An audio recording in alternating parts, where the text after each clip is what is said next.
Hello, I'm Dr. Aruna Reddy, head of the Department Gynecology, St. Teresa's Hospital. ఇవాళ మనము PCOD అంటే ఏంటి అంటే తెలుగులో మనము నీటి బుడగలు అంటుంటాము. అది గురించి తెలుసుకుందాం. ఇది ఏ ఏజ్ వాళ్ళకైనా ఎఫెక్ట్ కావచ్చండి. వన్స్ ప్యూబర్టీ రీచ్ అయిన తర్వాత చిన్నపిల్లల నుంచి మెనోపాజ్ వరకు ఎప్పుడన్నా ఇది మనము పీసీఓడిని చూస్తూ ఉంటాము. సో దీనికి అనుకోవటం ఎలా?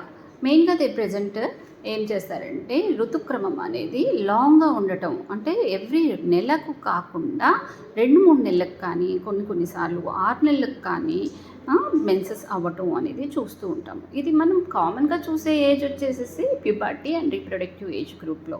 చిన్నపిల్లలు ఇప్పుడు 9 సంవత్సరాలకంతా పెద్ద మనుషులు అయిపోతున్నారు. సో వీళ్ళలో ఆ సెంట్రల్ హైపోథెలమస్ అనేది మెచ్యూర్గా ఉండదు. దీంట్లో వాళ్ళకు ఇర్రెగ్యులర్ పీరియడ్స్ అనేది చాలా కామన్గా చూస్తాము.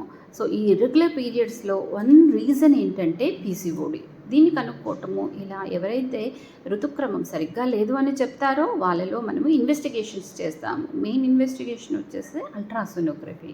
ఈ అల్ట్రాసోనోగ్రఫీ పిక్చర్ చూసామంటే మనము ఇందులో చిన్న చిన్న కణతలుగా సిస్టిక్గా ఓవరీస్లో మనము ఐడెంటిఫై చేస్తాము. ఇవి ఉన్న వాళ్ళు ఇంకా నెక్స్ట్ లెవెల్లో ఎలా ఉంటుందంటే సివియారిటీ ఇంక్రీజ్ అయ్యే కొద్దీ వాళ్ళకు ఎక్సెసివ్ హెయిర్ గ్రోత్, అంటే ముస్టాచ్ రావటం కానీ బియర్డ్ రావటం కానీ, చెస్ట్ పైన వీపు పైన ఎక్కువగా హెయిర్ ఉండటం, అంటే రోమాలు ఉండిపోవటము అనేది అబ్జర్వ్ చేస్తూ ఉంటాము.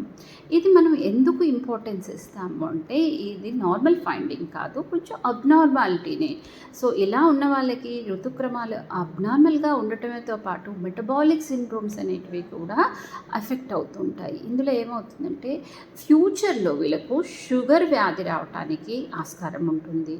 ఒక రీప్రొడక్టివ్ ఏజ్ గ్రూప్ వాళ్ళని చూసుకున్నామంటే వాళ్ళకు కన్సీవ్ కావటంలో కూడా చాలా ప్రాబ్లం ఉంటుంది. న్యాచురల్గా రాకపోవడం ద్వారా వాళ్ళు అసిస్టెడ్ రీప్రొడక్టివ్ టెక్నిక్స్కి హెల్ప్ తీసుకోవాల్సింది వస్తుంది. ఓవ్యులేషన్ అదంతకు అదే కాదు, మెడికేషన్ తీసుకోవాలి, రెగ్యులర్ ఫాలోఅప్స్ చేసుకోవాలి. సో ఇవన్నీ అవాయిడ్ చేయాలంటే మనం ఏం చేయాలి? Healthy life style, healthy food ఇదే మనం చెప్తూ ఉంటాము. కానీ స్ట్రెస్ వల్ల కానీ, వర్క్ టైమింగ్స్ ఆల్టర్ కావడం ద్వారా కానీ, లేదా జంక్ ఫుడ్కు అలవాటు పడిపోవడం ద్వారా కానీ మనము అంత ఇంపార్టెన్స్ ఇవ్వము. ఇవన్నీ ఒక్క రోజులో ఎఫెక్ట్ పడేది కాదు, స్లోగా over a period of time ఇది మన హెల్త్కి చాలా ఇంపార్టెంట్ వస్తుంది. ఫెమినైన్ హెల్త్, ఉమెన్స్ హెల్త్ చాలా ఇంపార్టెంట్. ఇంట్లో ఆడవారు మంచిగా ఉంటేనే ఇల్లంతా కూడా బాగుంటుంది అనేది ఒక నానుడి. సో హెల్తీ లైఫ్ స్టైల్ అనేది లీడ్ చేయాలి. సో వన్స్ పీసీఓడి వచ్చింది madam, so life long treatment తీసుకోవాలా? అవసరం లేదు అండి.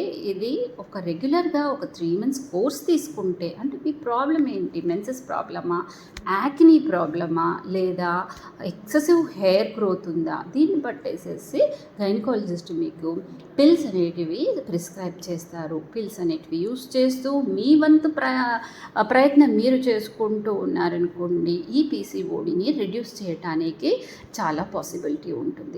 మన మెయిన్ ప్రాబ్లం ఏమి అంటే, మెయిన్ వర్రీ అనేది ఏంటి అంటే ఇది మెటబాలిక్ సిండ్రోమ్లోకి టర్న్ కాకుండా ఉండటము. సో డయాబెటిక్ ప్రివెంటివ్ మెజర్స్ మనం తీసుకోవాలి అంటే హెల్తీ లైఫ్ స్టైల్ తీసుకోవాలి.